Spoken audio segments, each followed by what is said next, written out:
semakin ternama. Dari kota inilah sejarah manusia paling mulia dimulai. Ka'bah sebagai jantung kota Mekah semakin ramai dikunjungi para peziarah. Demikian pula para pedagang. Mereka datang dari berbagai penjuru jazirah. Namun sayang, Ka'bah mulai diselewengkan fungsinya. Akibatnya, kejahiliahan merajalela.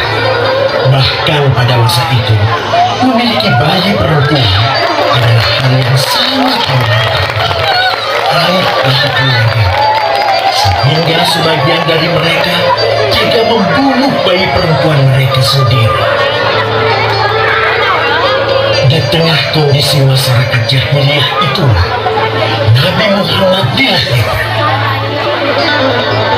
Bayi luar biasa itu lahir dari rahim seorang wanita mulia bernama Aminah. Pada saat itu ditandai peristiwa-peristiwa yang luar biasa. 10 balkon istana Israel runtuh.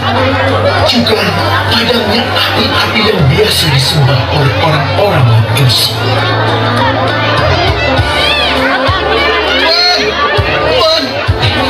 Tuan Abdul Muthalib, ada kabar gembira. Kabar gembira? Kabar gembira apa? Tuan, cucu Anda telah lahir. Benarkah? Laki-laki atau perempuan? Laki-laki, Tuan. Subhanallah. Alhamdulillah. Allah Akbar. Kalau begitu aku ingin segera melihatnya. Mari Tuan. Setelah mendengar itu, Abdul Muthalib bergegas menuju ke rumah Aminah.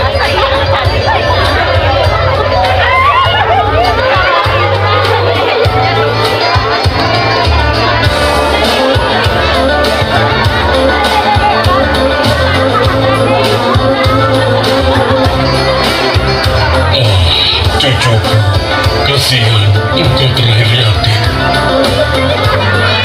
Dengan penuh kasih sayang, Abdul Muthalib membawa cucunya ke Ka'bah. Ya Allah, jadikanlah cucuku ini menjadi seorang yang mulia dan terhormat, sebagaimana Nabi Ibrahim alaihissalam.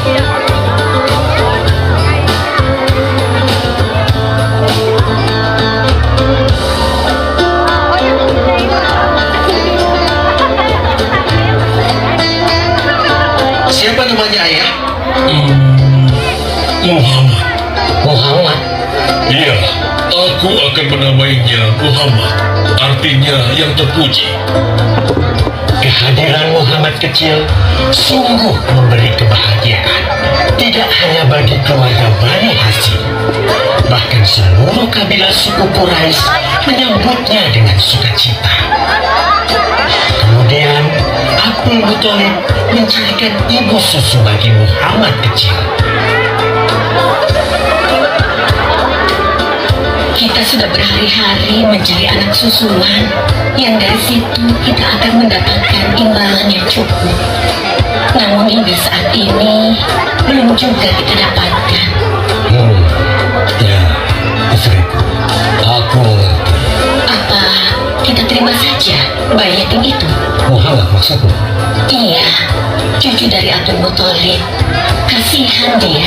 Hampir semua teman-teman dari rombongan kita tidak ada yang mau menyusuinya, karena tidak ada harapan untuk mendapatkan imbalannya dari ayah bayi itu. Betul juga engkau istriku. Kasihanlah itu. Aku mendukungmu jika engkau susui dia. Mudah-mudahan Allah memberikan keberkahan bagi kita.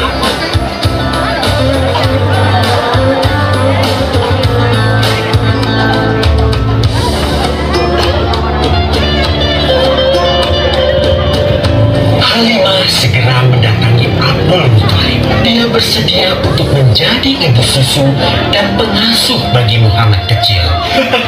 Betapa gembira Abdul Muthalib mendengarnya. Halimah dari Bani Sa'ad itu akhirnya dipercaya Abdul Muthalib untuk mengasuh cucunya 2 tahun lamanya.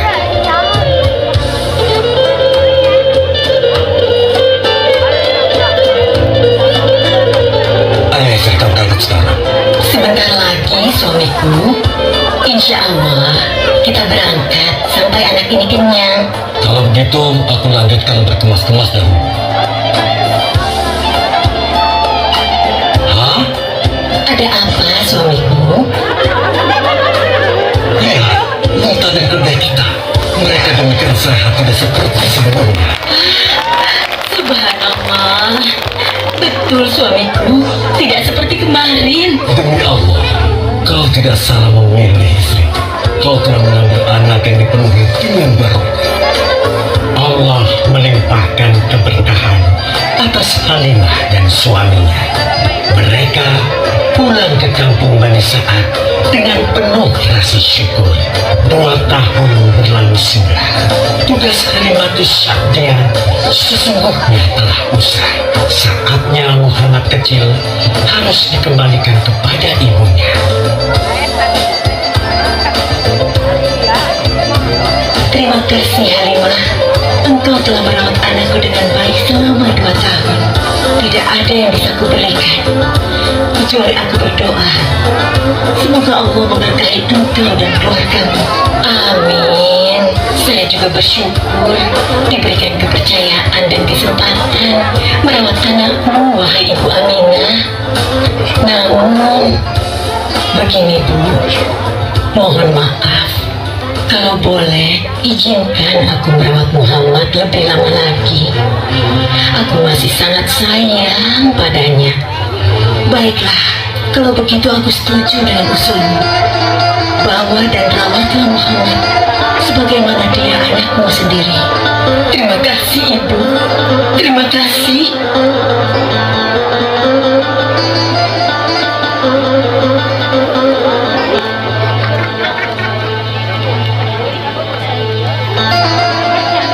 Begitulah, Muhammad kecil kembali ke tengah-tengah Bani Sa'ad.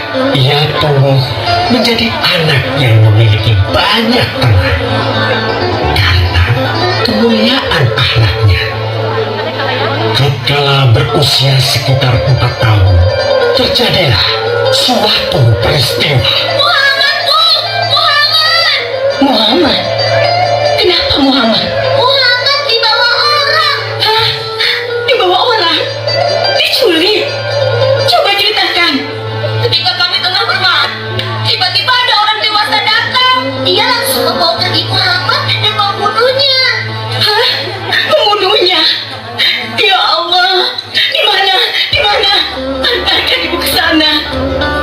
Dengan perasaan cemas, Halimah bergegas menuju tempat itu. Dan dilihatnya, Muhammad kecil tengah tertutup. Muhammad, apa yang terjadi denganmu? Dengan sangat tenang dan jelas, Muhammad kecil menceritakan apa yang telah terjadi. Bahwa seseorang telah membelah dadanya, mengambil hatinya, kemudian mencucinya dan mengembalikannya lagi ke tempatnya semula. Maka sesungguhnya yang datang itu adalah malaikat Jibril. Dia ditugaskan Allah untuk mencuci hati Rasulullah sehingga bersih dari segala kecenderungan setan. Subhanallah, sungguh anak ini bukanlah anak sembarangan. Sebaiknya aku kembalikan saja kepada ibunya. Peristiwa itu membuat Halimah sangat khawatir. Maka bergegaslah Halimah mengembalikan Muhammad kecil kepada ibunya.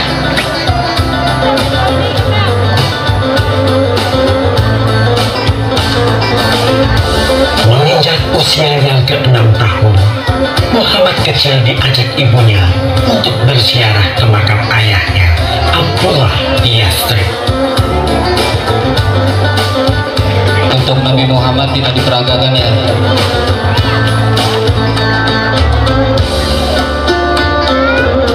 Dalam perjalanan pulang kembali ke kota Mekah, Aminah pun jatuh sakit. Dari hari ke hari, tubuhnya semakin melemah hingga di sebuah kota bernama Abwa, letaknya antara Mekah dan Yastrib. Aminah meninggal di sana. Dan Muhammad kecil pun menjadi seorang anak yatim piatu. Sejak itulah Muhammad kecil dirawat dengan penuh cinta dan kasih sayang oleh kakeknya, Abdul Muthalib.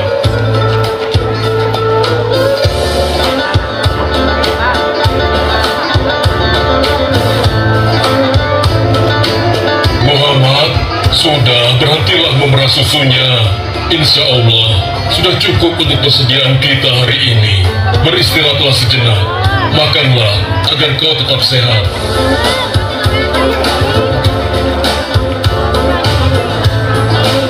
Ya Allah, betapa mulia akhlak cucuku ini.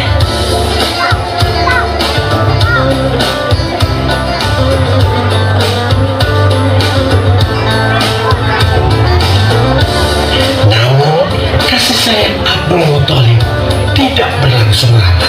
Saat usia Muhammad 8 tahun, Abdul Muthalib, kakeknya yang sangat menyayanginya itu, meninggal dunia.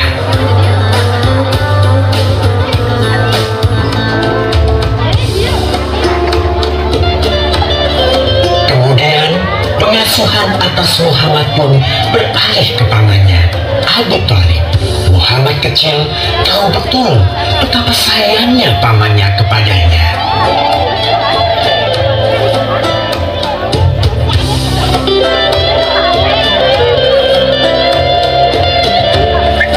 Di mana Muhammad? Ia tengah mengembalakan kambing milik salah seorang penduduk Mekah, suamiku. Sejak kapan dia keluar rumah? Sekitar waktu subuh tadi. Subhanallah, betapa baiknya akhlak keponakanku ini. Ya Allah, maafkan ketidakmampuanku mencukupi kebutuhan keponakanku. Sayangi dan berkahilah dia. Jadikan dia orang yang mulia di antara manusia. Hingga saat usia Muhammad menginjak 12 tahun, pamannya Abu Thalib mengajaknya berdagang ke Syam. Sampailah mereka di satu daerah bernama Busra. Saat mereka beristirahat, datanglah seorang pendeta menghampiri. Wahai saudaraku, selamat datang di Busra. Tampaknya kalian bukan orang sini. Dari manakah kalian berasal? Terima kasih saudaraku, kami datang dari Mekah. Lalu, siapakah gerangan anak ini? Ini adalah keponakanku, Muhammad namanya. Apakah engkau bertanggung jawab atasnya, Tuan? Ya. Kemana ayahnya? Ayahnya sudah meninggal sejak ia masih dalam kandungan. Oh, apakah kini dia yatim piatu? Benar. Aku sungguh ingin bertemu dengannya. Beruntung apa? Sungguh, keponakanmu ini adalah orang yang sangat istimewa. Oh iya? Ya, dia adalah seorang nabi, seorang utusan Allah. Bagaimana kau tahu hal itu? Aku tahu karena aku seorang pendeta, dan berita kedatangan dia sebagai seorang utusan Allah sudah disampaikan di dalam Injil. Bahkan aku pun bisa mengetahuinya dari cincin kenabian yang berada di bagian bawah tulang rawan bahunya yang menyerupai buah api sebagai tanda kenabiannya. Begitulah pendeta bernama Bahira menyampaikan kepada Abu Thalib perihal kenabian Muhammad. Ia berpesan agar menjaga baik-baik keponakannya itu, karena Muhammad kelak di suatu saat nanti akan menghadapi banyak gangguan dan rintangan. Istriku, Muhammad sudah berusia 25 tahun. Aku pikir sudah saatnya dia untuk menikah. Betul, suamiku. Namun, dengan siapakah dia akan kita jodohkan? Kemarin Khadijah mengirimkan utusannya dan menyatakan keinginan Khadijah untuk menjadikan Muhammad sebagai suaminya. Hah? Khadijah? Khadijah yang mulia itu? Betul, istriku. Khadijah yang selama ini mempercayakan barang perniagaannya kepada Muhammad. Kenapa dia memilih Muhammad? Ya, Khadijah menghubungi kejujuran dan kebaikan Ahmad Muhammad. Menurutmu sendiri bagaimana? Aku pikir Khadijah adalah wanita terbaik bagi Muhammad. Kita akan melamarnya. Tepat di usia 25 tahun, Nabi Muhammad menikahi Khadijah yang berusia 40 tahun. Suatu ketika, terjadilah banjir besar di kota Mekah. Kabilah-kabilah di kota Mekah pun bergotong royong membangun kembali Ka'bah. Setelah pembangunannya selesai, terjadilah perselisihan antara pemuka kabilah tentang siapakah yang paling pantas meletakkan Hajar Aswad di Ka'bah. Abu Thalib, apa yang harus kita lakukan? Kita sudah bicarakan hal ini selama 5 hari, namun tidak ada titik temu.